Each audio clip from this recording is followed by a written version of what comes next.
Yo, what up guys, I'm Sammy and welcome back to the Soul Brothers channel, and this is my first impressions review of the Adidas Pro Boost Low.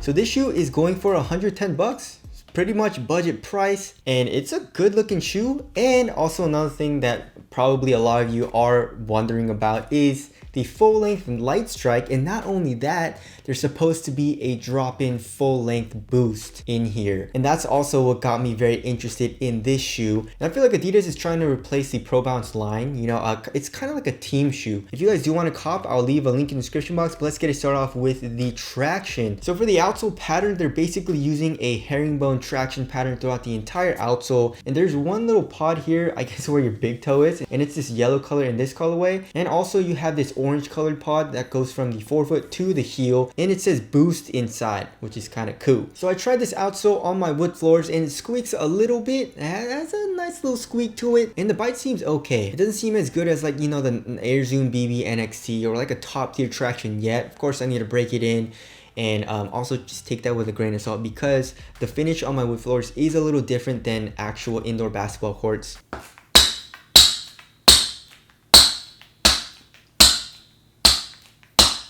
And for the spacing of the grooves, it seems well spaced apart to the point where it doesn't feel like it's going to trap a lot of dust. But of course we'll have to see on that. And as far as the durability goes, the rubber on this shoe is incredibly hard. The grooves are very thick and deep, so I don't think durability is going to be an issue at all in this shoe. So there's the outsole. Moving on to the heel to toe transition, and that's something that I don't really like all too much in this shoe.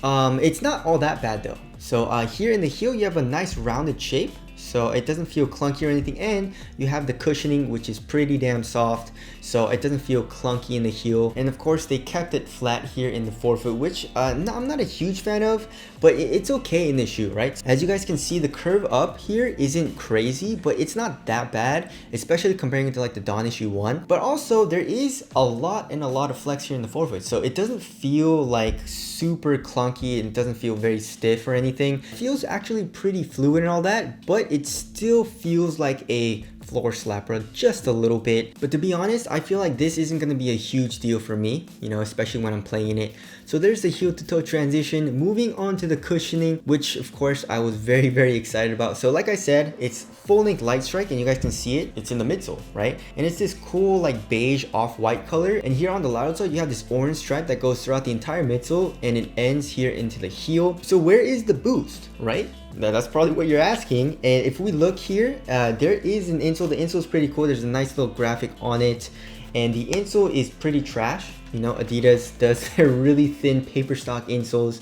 There's really no cushioning or anything on it. And then if you look underneath the insole, you guys can see the boost, and it's okay. So the court feel is actually really nice, especially in the forefoot in the shoe.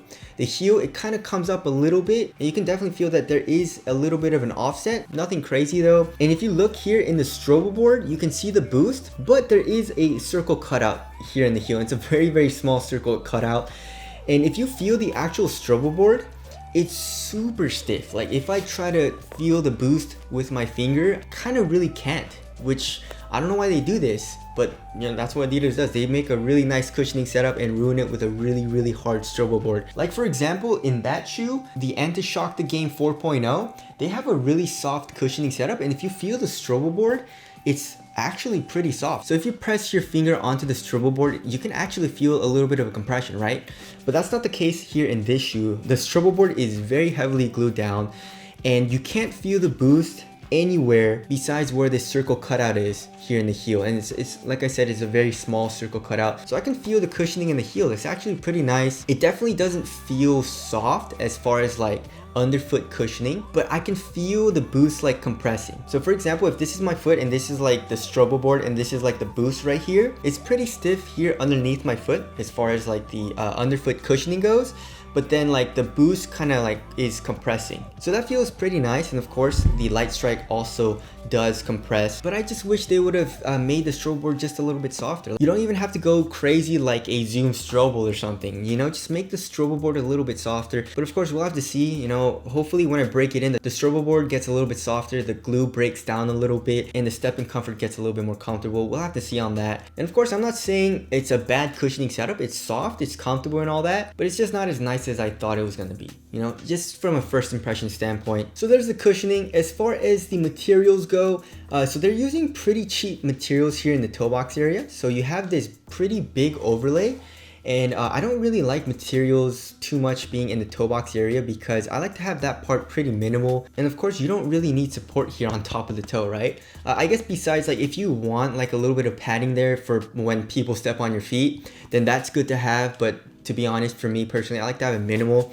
which it's not. And there's basically like 3 layers of materials here in the toe box area. So this first material is this off-white color, and it's like a synthetic material. And then this green overlay is more like a nubuck or a cheap suede. And then throughout the entire shoe, you have a textile material, or Adidas calls it a textile material. It doesn't feel very premium, but you know, it's not bad. And like the material in the toe box area, it is a little thick, a little chunky, but I guess overall it is pretty soft and it conforms to my foot pretty well. So it's not that bad. Here in the ankle area, you have a little bit of padding, especially where the Achilles is. So that feels comfortable, but I feel like it comes down a little too much. And we'll get into that in support. All right, also another interesting thing about the shoe is the tongue. So the tongue is not a traditional tongue, obviously. It goes over the entire shoe, not under it. For example, like in this shoe, the tongue is underneath the upper. But in the Pro Boost Low, and I guess also in the mid, the tongue is like over the entire upper. And I thought this was like, why would they do this? It's kind of weird,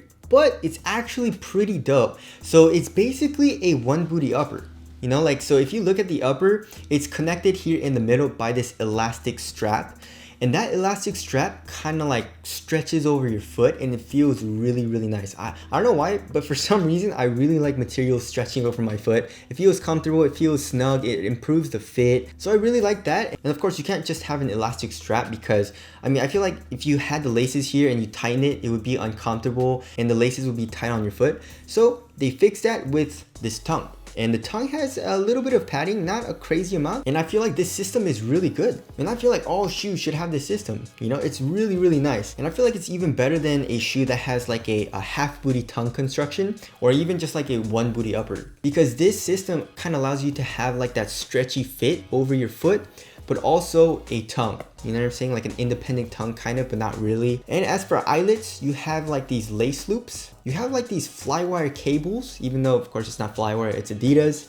And they're stitched down and they are pretty thick. And I would say it's a little bit thicker than the Dios 8, which I had a problem with. It actually snapped off.